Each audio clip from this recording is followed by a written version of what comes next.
fun. You look like a rock star. For anyone who is not watching, you don't need to, okay? Nobody needs to. Tara got a haircut and it looks good. I like it. Yeah, Tara got a haircut, and what the fuck was I thinking? It's so fun though. Like I feel like it's fun. Like you look like a rock star and that kind of matches your personality. So I like it. That is one of the nicest things that someone has said. Erin also was very complimentary. My mother said she wouldn't recognize me in a crowd. My husband said it looked very 90s. Also That's what's said, in style now. Like I've seen other people with this same hairstyle. It's like trending. it's so not what I was going after. For anyone who is not watching, I cut bangs, which is really something I don't think anyone needs to do. Some people look great in them. I'm going to say I'm not one of them, but this is so vain, but I wanted to hide my forehead wrinkles because they've been bothering me. I've heard a lot of people on TikTok doing the same thing. I Really? think that's maybe why it's trending, but like plus the 90s is like coming back around. But I understand where you're coming from because I had bangs as a child, but then like didn't again until I was maybe 22 or no, maybe it was a little older, like 25. And my husband planted the idea in my mind and I did it. And it's not that it looked bad because looking back, I'm like, that was actually really cute, but it was so drastically different for me that I freaked out. I totally Yeah. freaked out. So I get what you're saying. Like when you completely change up your hairstyle, there's like I feel like a 48-hour period where you're like, what did I just do? Yeah, and even the girl who was cutting my hair, she's like, "Are you sure you want to do this? Are you sure?" And she said, "You have an hour to decide," because I also got it darker to cover some of the gray. And when the hour was up, she's like, "Okay, so are we going to do this?" And I'm like, "Yeah, fuck it, just do it." Because part of me is like, I want to do this, even though I know from past experiences cutting bangs, which I think the last time I did it, I was maybe 30 and I liked it for all of a week and then I was over it and then you have to grow it out. And like you, I had them as a kid. And it's just one of those things where I knew it wasn't a good idea, but if I didn't do it, I would have kept thinking about it. So I was Yeah. like, fuck it, let's just go ahead and do it. And I don't know, I'm also telling don't you, know I why. like it though. I like it. Thank you. I feel like you already don't look your age. I've always thought you look like way younger than you are. But I feel like this haircut makes you look even younger because it's like, it's fun. It's, something that's a little bit different, but in a good way. Like it's like a young, trendy thing to do. So you're like, dropping a good 10 years off right now. So I'm liking Okay. it. Thank you. I will take that, even though every time I look at myself in the mirror, I am shocked and not in a good way. But enough about my hair. Stephanie, today is Liberation Day. And what is Liberation Day? If you haven't heard about it, it is basically Trump will be unveiling his new tariff strategy this afternoon. I want to play this clip from Press Secretary Carolyn Levitt because she was asked about this yesterday. Obviously, this has been a topic for a while now with the tariffs, and Trump has gone back and forth. We threaten tariffs, and then whatever country gives us retaliatory tariffs, and then everyone pauses their tariffs, and some tariffs are in effect and others are not. But apparently today is like this whole new plan. So Peter Ducey asked Carolyn Levitt about this yesterday, and I want to play the clip of their conversation. Peter. Thank you, Caroline. When the president goes down to Florida on the weekends, does he ever hear from, there are so many retired folks down in Florida, does he ever hear from any retired Americans who are stressed about these wild swings in the stock market because of the tariff uncertainty, and they're sitting there on fixed income or living off a 401k, and they don't know how much money's going to be left? Well, certainly they are legitimate concerns, and the president takes those concerns very seriously, and he's addressing them every single day. And tomorrow's announcement is to protect future generations of the senior citizens you mentioned. It's for their kids and their grandkids to ensure that there are jobs here in the United States of America for their children to live the American dream, just like they presumably did. And as for their worries about their 4Ks, their Social Security, I just addressed Social Security. This president is always going to protect it for our tax-paying senior citizens. As for their 401Ks, look at what President Trump did for you in his first term. He is working on implementing that economic formula every single day by lowering inflation, lowering energy prices, massive deregulatory efforts, while simultaneously effectively implementing tariffs. And they'll hear more about that announcement tomorrow. And you said that the president right now is with the trade and tariff team. They are very confident that this is all going to work. But Yes. what if they're wrong? They're not going to be wrong. It is going to work. And the president has a brilliant team of advisors who have been studying these issues for decades. And we are focused on restoring the golden age of America and making America a manufacturing superpower. And again, Peter, I would point you to the investments that have already trickled into this country. And the president hasn't even made his tariff announcement yet tomorrow. There have been billions of dollars in private investments from around the world pouring into American communities. What does that look like for those watching at home, for the people you mentioned worried about their own economic circumstances? It means more jobs in your communities, which means more money, more investments, more money in your pocket. That's what the president is committed to. And I would be remiss if I didn't mention the president's commitment to tax cuts, which we are counting on Congress to do, especially on Social Security. And one more. Sure. Are the special elections today a referendum on the president? I think first of all, as you know, I'm a government. I won't go into the special elections part, but what did you think about that? You know, it's interesting because I feel like everyone has a different take on this. So, for example, we are looking to buy a new car. My husband's like, well, we better hurry up and buy it before the tariffs go into place, because what if we want to get like a foreign vehicle? Where I'm like, well, we should wait, because he's saying there's going to be a tax write-off for American-made cars. Like, why don't we wait and do that? So everyone has a different perspective. But on TikTok, I don't know what the hell's going on with TikTok, first of all. I feel like they are censoring and banning people on the right even more than they did during Joe Biden's reign of terror. Like, we have an account warning, which is why I haven't posted in a while. And then I've been getting these like crazy leftists in my feed for whatever reason. So I feel like they're pushing the left and censoring the right. So anyhow, all these people on the left are like talking about this Liberation Day like Hitler's going to take over or something. I mean, they're being so dramatic. They don't even know exactly what it entails, because like you said, he's going to announce it later today. But they're just being a little dramatic about how, like, oh my God, the world's ending because of Trump's Liberation Day. So it's just crazy. I think it'll be a good thing long term. I think there's going to be some growing pains, but this is what our country had prior to the early 90s when they implemented income tax. And that's the thing that everyone needs to be paying attention to, is what you just said. There will be some growing pains. Like, there will be setbacks, but you have to have the setback before you can have the comeback. And like, she did not give details on his plan, except again to say that he's going to, announce this plan today. And she did say how all these unfair trade practices with other countries have basically been ripping off America for decades. And what he's doing is in the best interest of Americans. And then I read a really great article in the Epic Times that broke down why this tariff thing is such a big deal and why we need this. And like, our US share of the global GDP has been declining, right? Like, we have suffered decades of wealth loss. And back in the 70s, when the trade deficit first appeared, we were financially in a completely different position. Last year, our U.S. trade deficit reached more than $1.2 trillion, which is the most ever in history.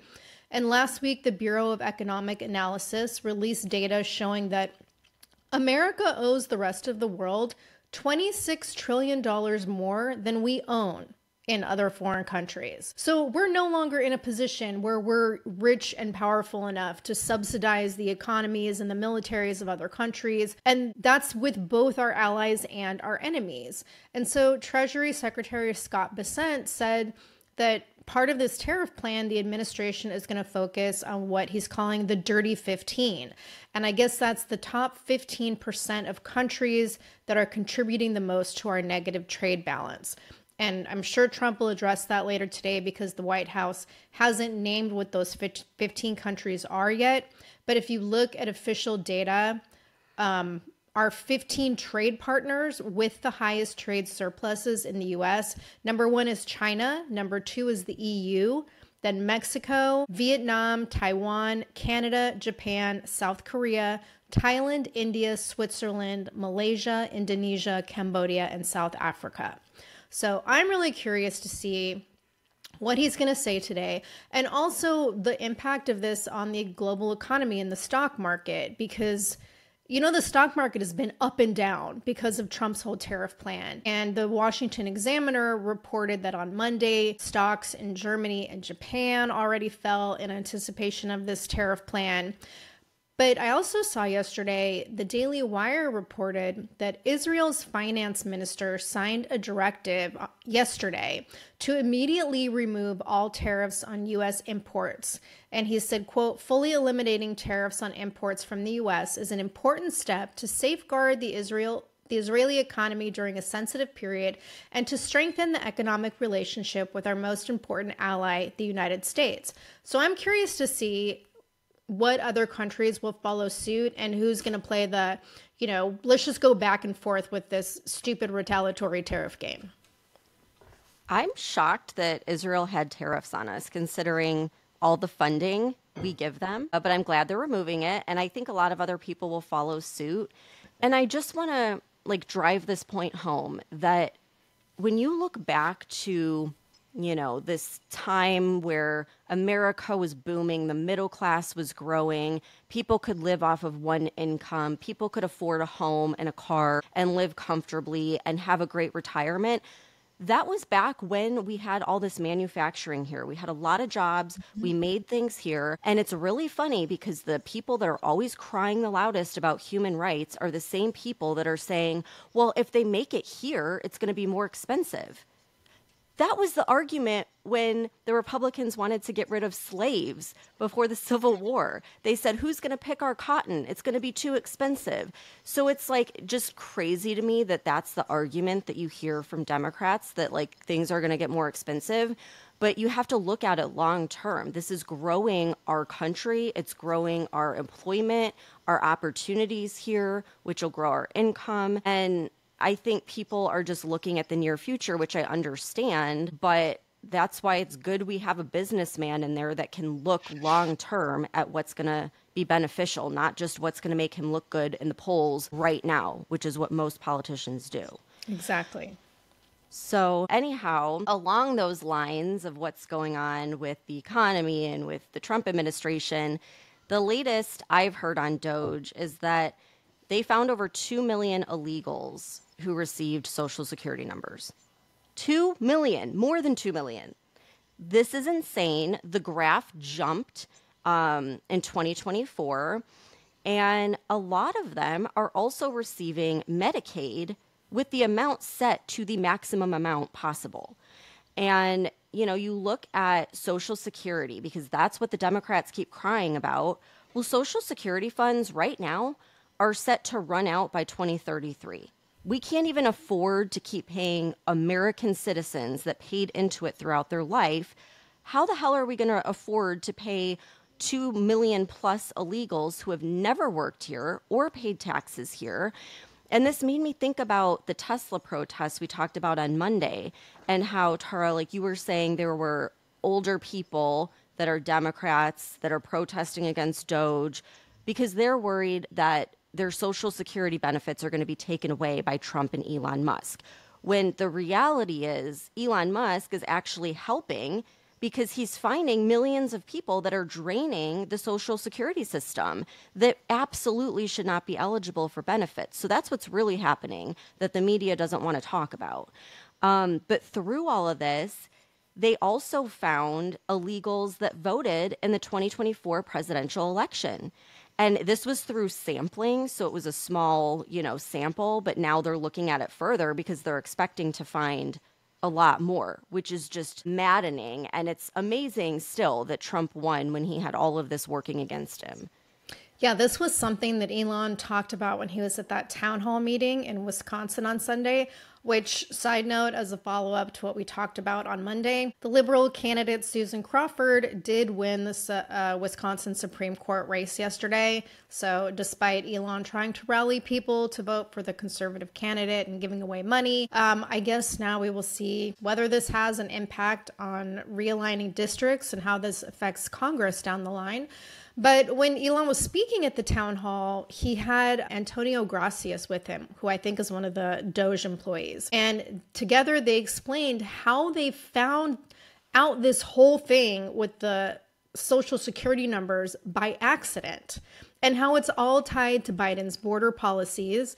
And in addition to over 2 million illegals receiving Social Security numbers, 1.3 million of them also received Medicaid benefits. So I have a clip to play where they explain how basically fucked up all this is. And it's kind of a long clip. There is some clapping, but just keep listening. Well, I'd like to welcome my friend Antonio Gracias to the stage.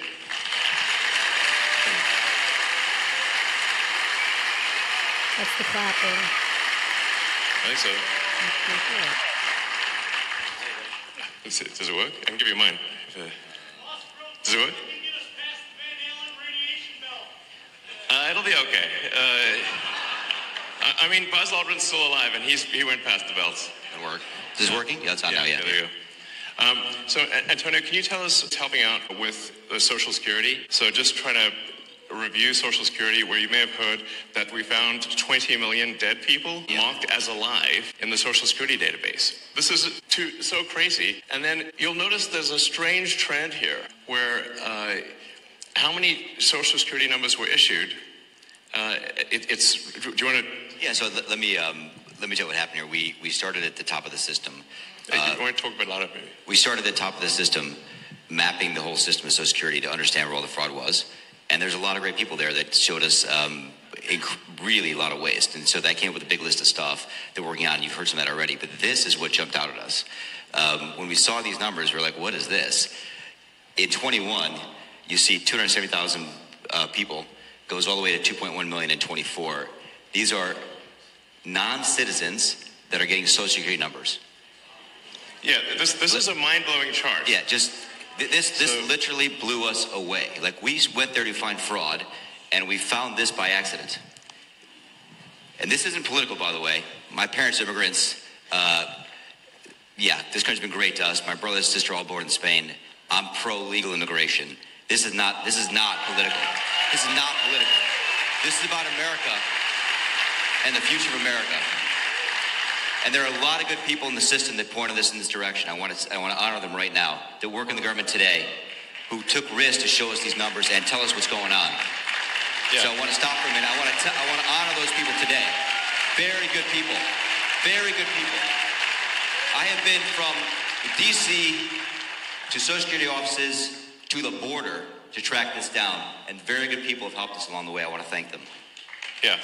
This number, what this is when you come in the country, if you're illegal, there's a couple ways to come in. You come in through a port of entry, and you can tell them you're afraid, and they'll give you an asylum case.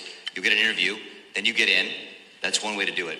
Another way to do it is to just go to the border. Literally, this happened. I talked to Border Patrol myself. Elon was there too. I went to Laredo, and I went to Bronzeville. Elon went to Eagle Pass. You walk up to a Border Patrol officer, and you tell them you want to come in.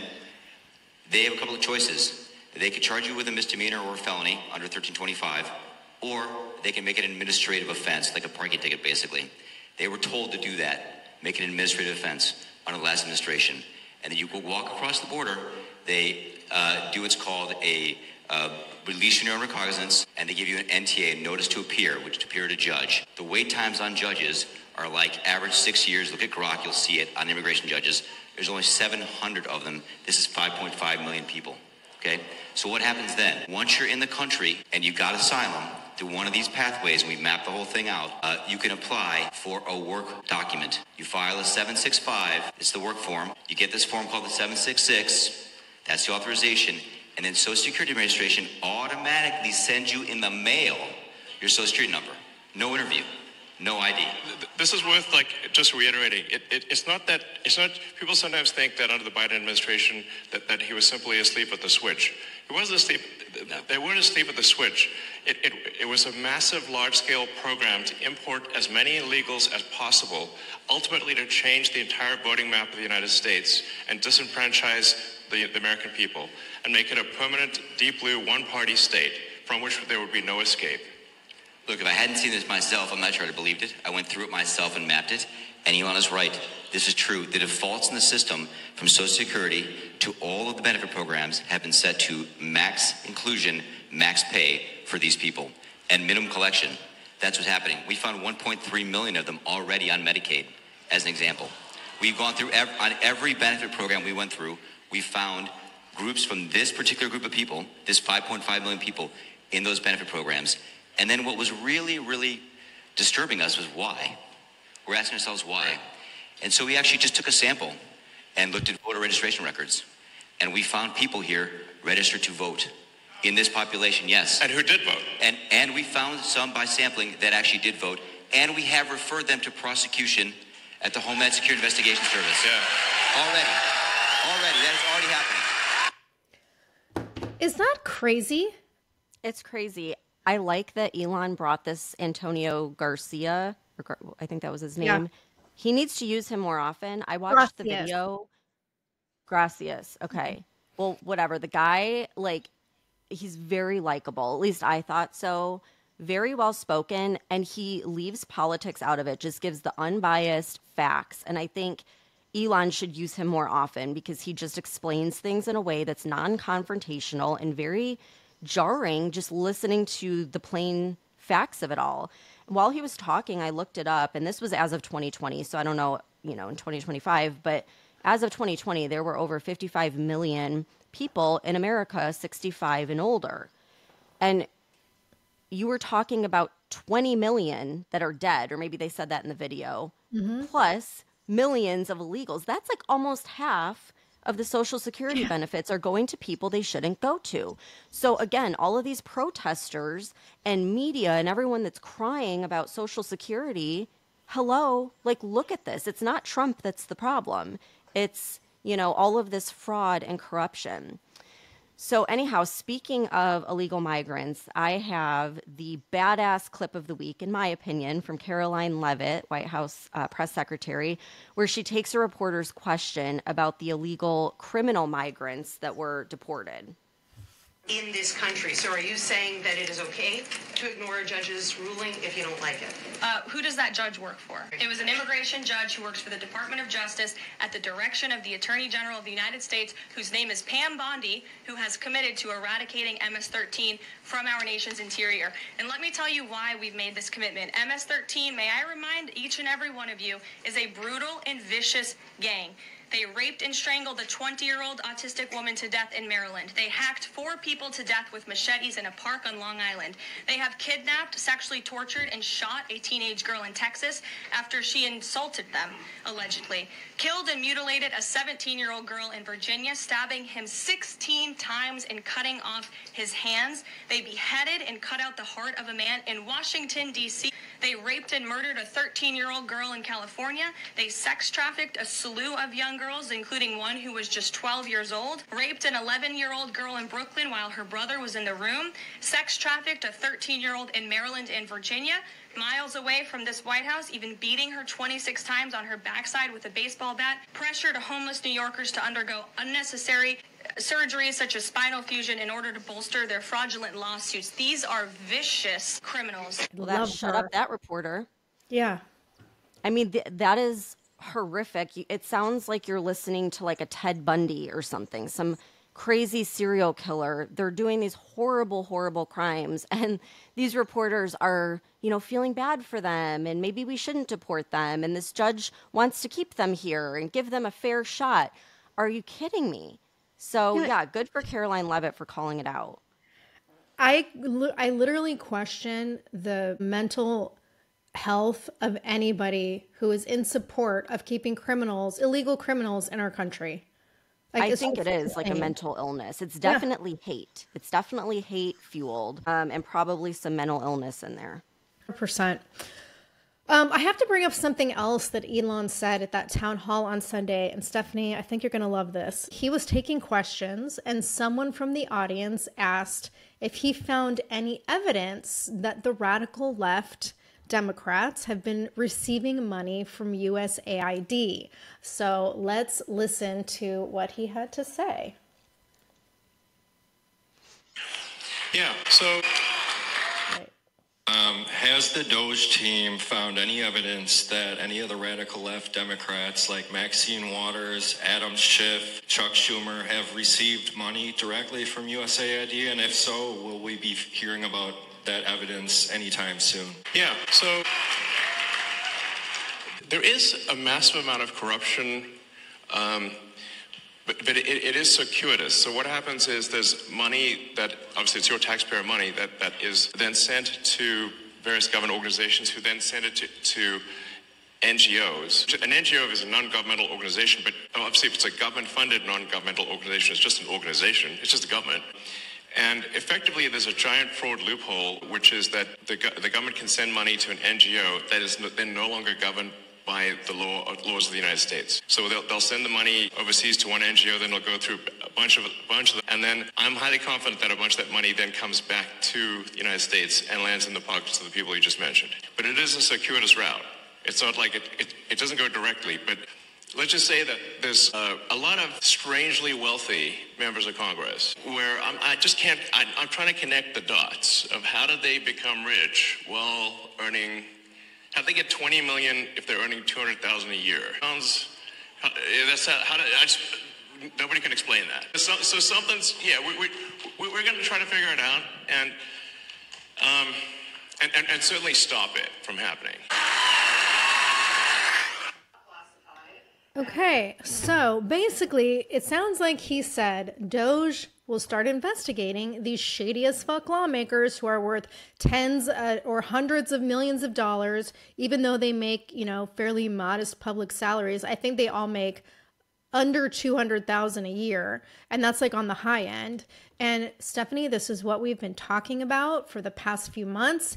And I remember we did an episode where you went through some of these Congress members' salaries where their net worth was in the millions of dollars, hundreds of millions of dollars. So clearly, several members of Congress have mysteriously acquired this money during the past 4 years, and we keep saying Doge needs to investigate these people. And so I hope this means that Elon is going to follow through on that. Yeah, so I almost played a clip. I don't know why I decided not to. I think the audio wasn't that great, but Elon Musk was talking to Jesse Waters about why aren't people prosecuted yet? And he was saying how he's frustrated because he has no patience.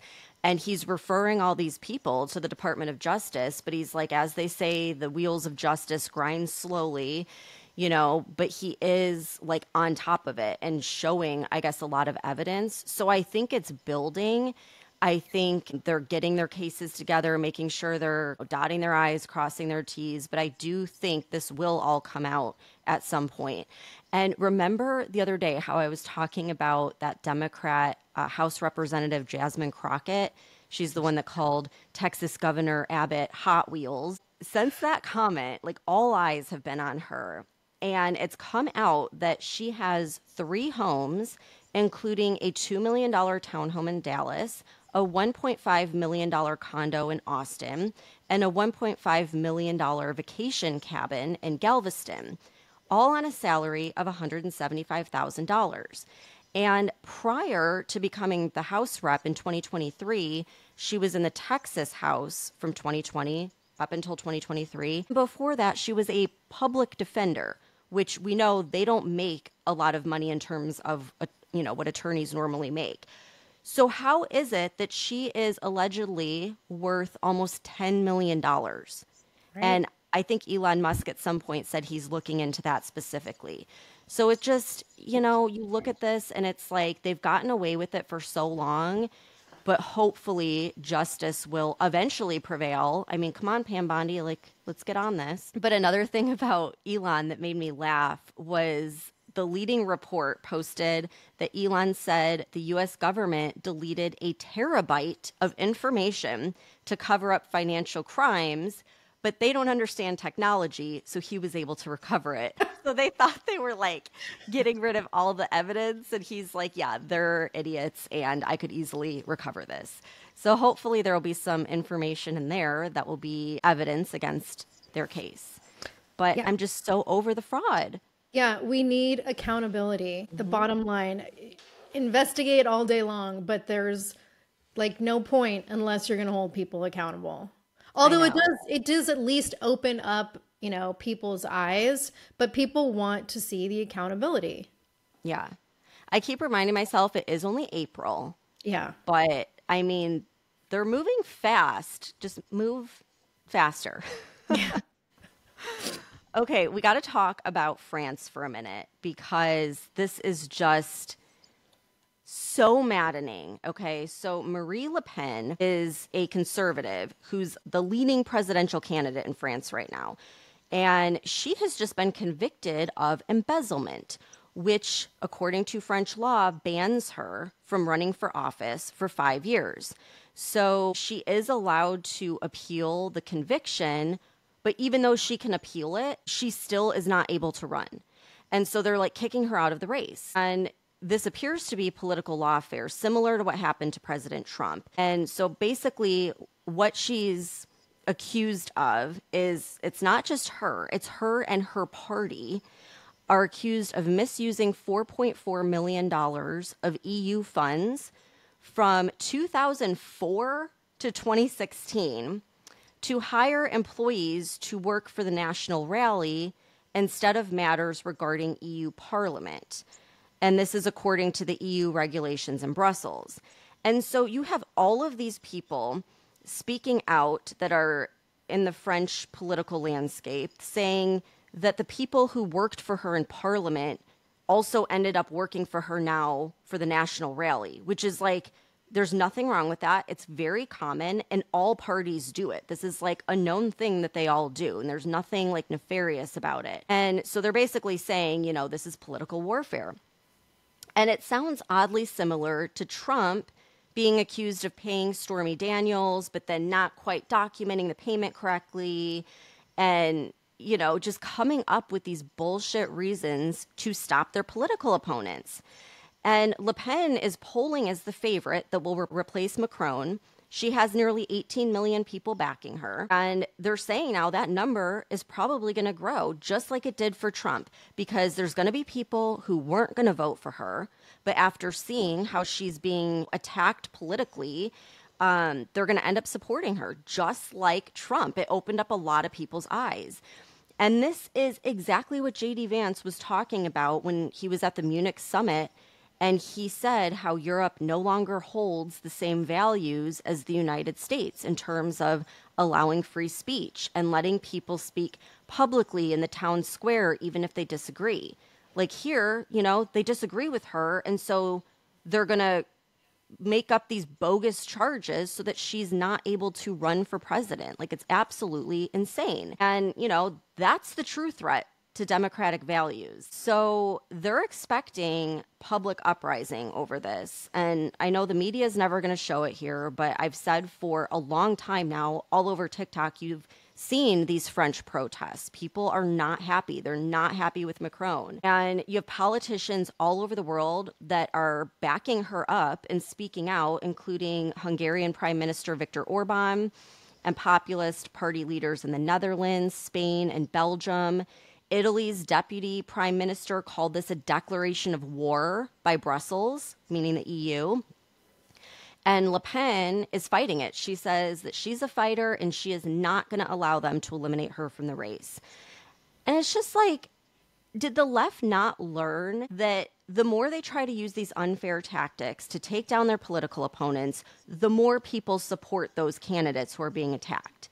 You know, just like the plan against Trump backfired big time when he won the popular vote, the electoral vote, and flipped blue counties all over the country. But here they're trying it again, like it's going to work this time. Yeah, I'm curious to see, like, with their social media and how much they get censored throughout Europe, like what they're actually seeing. I got to look this up now and see if I can find anything, because I haven't seen anything about this at all. I haven't seen anything that is not left leaning on Google.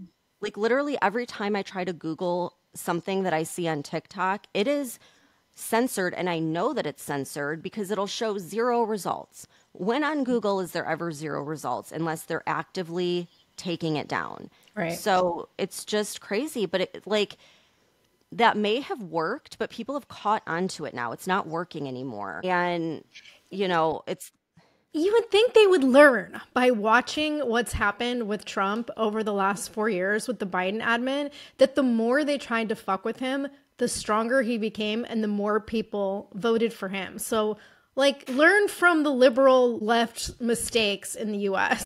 right. I mean, you talk about fascism, is that not fascism what's happening? Where they're just taking over, they're not letting people speak up, they're arresting people in the UK for free speech. I mean, it's just crazy.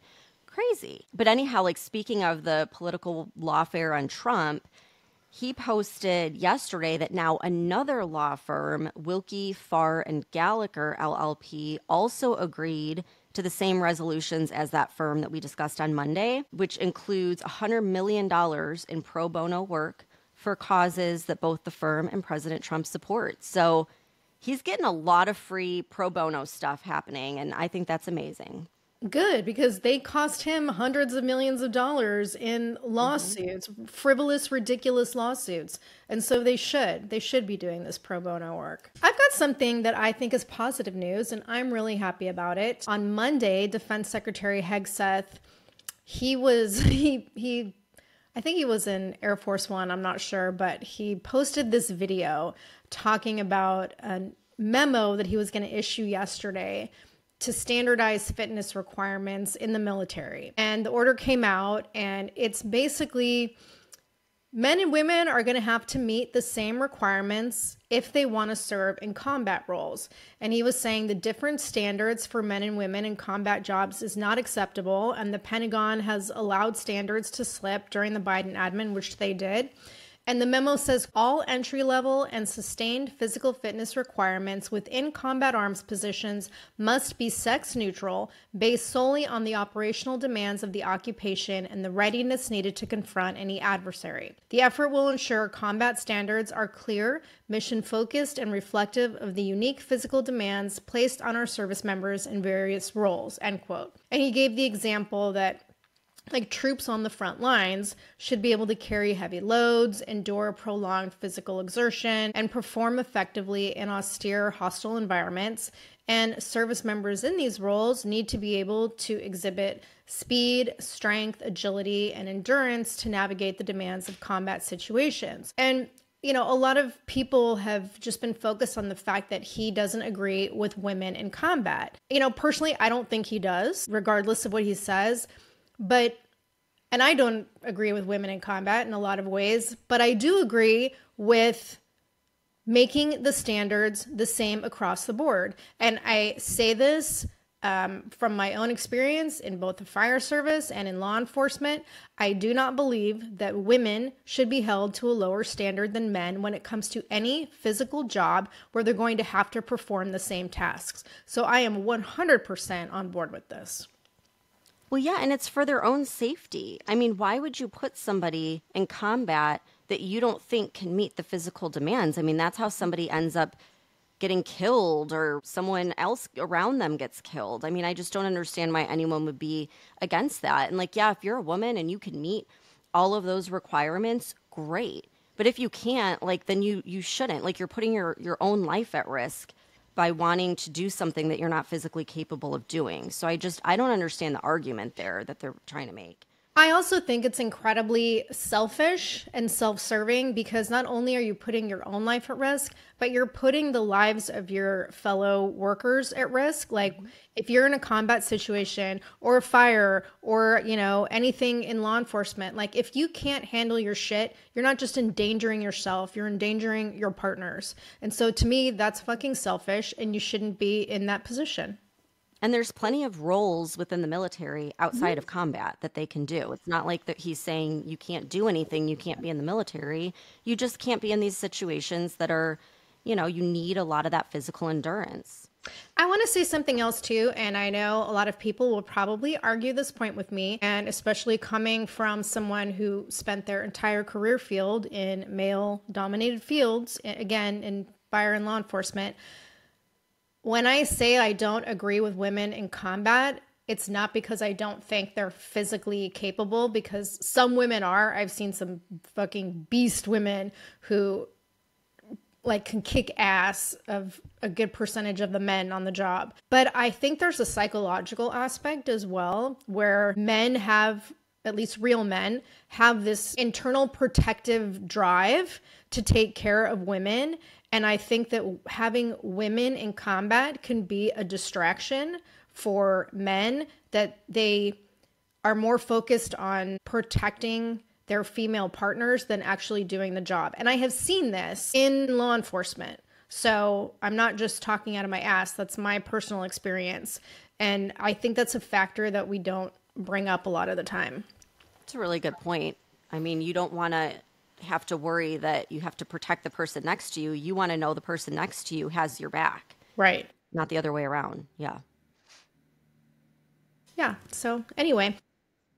In other news, did you see the shenanigans from Democrat Senator Cory Booker from New Jersey and his marathon theater performance in Congress the past couple days to protest the Trump administration? So he started speaking on the Senate floor at 7 p.m. on Monday night. He did not stop to sit. I guess if you're going to keep speaking, you can't sit down. You can't leave your desk. I guess he didn't eat. From what I read, he peed in a bucket. And he said he would speak for as long as he was physically able in protest of Trump. And in the end, he talked for 25 hours, rambling on about all of the Republican policies that he opposes. And he now proudly holds the title of making the longest speech in Senate history. And I guess prior to his theatrics, the longest speech was from Senator Strom Thurmond back in 1957, when he spoke nonstop for 24 hours and 18 minutes in a filibuster speech to delay the passage of the Civil Rights Act. Booker, on the other hand, was not doing a filibuster speech because he wasn't opposing a specific piece of legislation that was being voted on in Congress. But the left was cheering for him to break Thurmond's speaking record, which he did. And obviously, this whole theater performance got a lot of press, both in the MSM and on social media, because the whole thing was broadcast live for the past, 25 hours. And afterwards, he did an interview with Jake Tapper on CNN. And he said he was physically not in the best shape after the speech because he is 55 years old. But he said he was feeling emotionally fed and grateful because he was spurred on by the energy of others in Congress, like Senator Chris Murphy, who helped him through this day-long protest. And now he's being hailed as like a hero. To me, this is like a toddler temper tantrum. Like, he's peeing in a bucket. You know, you might as well put a diaper on him, like the crybaby he is. I think it is wild that there wasn't even a specific piece of legislation he's talking about. But I caught a snippet of this whole thing. And so while he was talking about, I think, RFK and how he doesn't agree with him cutting employees or whatever, he also says how our healthcare system is broken and how we spend more money than any other country. So he's making a case for why we need to completely unravel this and build it up again. And I thought he was making a case for RFK. So I just thought, you just look stupid now. Like, you're totally contradicting yourself. Yeah, he basically just spent the time talking about everything that Trump and Doge have been doing for the last, 4 months to, in his mind, ruin the country. So anyway, I want to ask your thoughts on this too, because Rep. Mike Lee from Utah and Rep. Tommy Tuberville from Alabama, they just introduced a bill in Congress to abolish the TSA and replace it with private security. So Lee did an interview on Fox News where he said that the TSA has repeatedly failed tests to find weapons and explosives, that they intrude into the privacy and personal space of Americans. And Tuberville called the TSA, quote, an inefficient bureaucratic mess that infringes on American freedoms. It's a bloated agency riddled with waste, fraud, and abuse of taxpayer dollars that has led to unnecessary delays, invasive pat-downs and bag checks, and frustration for travelers. We need to focus on more efficient methods to protect our country without sacrificing the liberties and freedoms of American citizens, end quote. So one of the parts of the bill talks about how, whatever private security they hire wouldn't be allowed to perform warrantless searches. Like, TSA can basically pat down anybody if you go through their machine and, they sense something is wrong.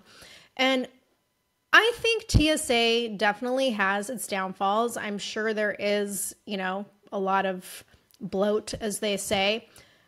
But on the other hand, I feel like we live in crazy town, like crazy times, and I'm not sure I want to get on a plane with people who have not been, properly cleared. I'm all about the pat down to go on a plane, and I get pulled out all the time. Like, I don't even know why I get singled out, but the last 2 times we flew, I went through the little metal detector and it flagged something, and then they had to, I'm basically getting felt up by the TSA woman, and cool, whatever. I'm okay with it because I want to be safe on the plane. And that's just my opinion. So I'm on the fence. What do you think? Well, my brother actually works for TSA, so I'm not sure how I feel about it either. Is there waste and bloat? Absolutely. Could a private security firm do a better job? Probably. I mean, I just feel like the private sector tends to do a better job than government jobs. But my question is, who's going to foot that bill? And then how would you make that work to make sure there's safety regulations met throughout the country? I mean, that's a big job. You have to have some type of standards. And so I think this is one where it shouldn't be completely gone, but I think Doge should absolutely take a look at any waste and bloat and cut it. But do we need to completely get rid of it? I don't think so. Yeah, I'm not sure how I feel about this. I just think that there is a need for TSA or I feel like something. There's bigger fish to fry. Yeah. Spend your time creating a bill that's actually something most Americans can agree on. It sounds to me like this guy probably had a bad experience and now wants payback. That's what my thought is. Okay, well, I have a ridiculous DEI update because we can't do an episode without talking about the Biden admin's DEI mess. And this time it's from the USDA. So I want to play this clip from Agricultural Secretary Brooke Rollins. A quick video. Hi everyone, it's Brooke Rollins here at USDA. We started really early this morning, as we always do, as we're here fighting for farmers and ranchers and putting Americans first. But you're not going to believe what we just found. Behind a door at USDA, we found a whole box of these seeds. And listen, we love seeds here at USDA, but check these out. These are specific tomato seeds that are for growing diversity, equity, inclusion, and accessibility at USDA. I mean, look at these. If you can be anything, be inclusive at USDA. America, this is what we're fighting here in Washington, D.C. This is why we are completely working to realign under President Trump's vision our entire government about returning power to the people, about ensuring that we're putting Americans first, and that we really are going to make America great again. And no longer will we spend tax dollars on diversity, equity, inclusion at USDA. So in that video, as she's talking, she's holding up this package of tomato seeds. And then at the end, you see her dumping this entire box in the trash. And I saw this originally in a Fox News article, and they pointed out very rightly that while farmers across the U.S. were facing supply chain disruptions and regulatory hurdles and struggling with food inflation that surged 23.5% between February of 2020 and May of 2023, and fertilizer prices spiked 300% in 2022. And during all of this, the USDA was focused on inclusivity of tomato seeds and highlighting that on their packaging. It is so ridiculous. So ridiculous. It's like how, all these small businesses went out of business, lost their livelihood during COVID, but you know what? That's okay because we just talk about DEI and that makes everything better. It's such a joke. I'm so glad that this is ending. Yeah, it's insane to me. And I'm sure there will be more revelations. But totally switching gears here, I have to bring up this story. And this is right up your alley, Stephanie. So I read about the CIA declassifying documents about how our government has been searching for Noah's Ark, and they've been doing it since 1957. I think this is totally wild because there are so many dots to connect here. But so from 1974 to 1982, CIA used images from satellites and spy planes after the CIA director requested search evidence of Noah's Ark in a specific location 18 miles south of Mount Ararat in Turkey. And there was a high-ranking lieutenant colonel in the Air Force named Walter Brown who also requested that the CIA develop advanced technology for satellite photos of Mount Ararat because he wanted to determine if there was any evidence of the Ark. And then I read in the Daily Mail, they said that after, Walter Brown, over the next 8 years, the CIA documented 10 more requests from very high-profile individuals with ties to the government who were asking about Mount Ararat and Noah's Ark, that this included members of Congress, a former astronaut, and several officials from the DCI's intelligence community staff. FOIA requests were made for surveillance photos taken by the CIA, and they were denied. And this was even after the government claimed that there was no evidence that the Ark had been found. And here's where it gets more interesting to me. A few weeks ago, the Jerusalem Post reported that scientists from 3 universities, Istanbul Technical University, the Agri Ibrahim Sassin University, and Andrews University in the United States, they have all been working together since 2021 under the banner of the Noah's Ark Research Team. And they've been working in an area that's like 30 kilometers south of Mount Ararat near the Turkey-Iran border. And they located the fossilized remains of a massive vessel that's about 538 feet long, and it matches the biblical descriptions of Noah's Ark. They also found traces of marine deposits, and they did testing that determined the samples of the material is between 3,500 and 5,000 years old, which is the same time frame associated with the Great Flood described in the book of Genesis in the Bible. And the scientists collectively stated, our studies show that this region harbored life in that period and that at some point it was covered by water, which reinforces the possibility that a catastrophic event of great magnitude occurred, end quote. So what's also interesting is that this fossilized formation is called the Durupinar Formation, and it was initially discovered by a Kurdish farmer back in 1948. And then it was brought to international attention a couple years later in 1951 by a Turkish army captain who was doing a NATO mapping expedition. And then the CIA started searching for Noah's Ark 6 years later. Coincidence? I don't think so. But Stephanie, what do you think? And are you seeing anything about this new evidence on TikTok? I think we need to do a whole conspiracy episode on this topic because I could go on and on about this and the 1950s and the Antarctic Treaty and like why all of these things all happened around the same time. But in terms of Noah's Ark, I actually have not seen anything about this specifically on TikTok recently.